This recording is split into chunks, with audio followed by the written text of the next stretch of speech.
আসসালামু আলাইকুম ওরহমতুল্লাহ বারাকাতুহু। আপনারা শুনবেন হাদিস 2931 সহিউল বুখারী।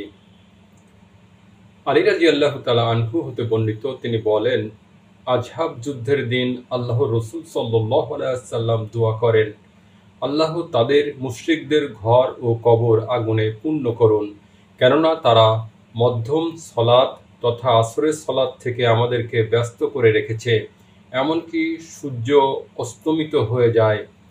আপনারা শুনেছেন হাদিস 2931। এখন শুনবেন 2932। আবু হুরায়রা রাদিয়াল্লাহু তাআলা আনহু হতে বর্ণিত, তিনি বলেন, নবী সাল্লাল্লাহু আলাইহি ওয়াসাল্লাম কুনুতে নাজিলায় এই দোয়া করতেন, হে আল্লাহ, আপনি সালামাহ ইবনু হাশিমকে নাজাত দিন। হে আল্লাহ, ওয়ালিদ ইবনু ওয়ালিদকে নাজাত দিন। হে আল্লাহ, আয়াশ ইবনু আবি রাবিআকে নাজাত দিন। হে আল্লাহ, দুর্বল মুমিনদের নাজাত দিন। হে আল্লাহ, মুজার গোত্রকে সমূলে উৎপাটিত করুন। হে আল্লাহ, কাফিরদের উপর ইউসুফ আলাইহিসসালাম এর সময়ের দুর্ভিক্ষের মতো দুর্ভিক্ষ নাজিল করুন। আপনারা শুনেছেন হাদিস 2932। এখন শুনবেন 2933।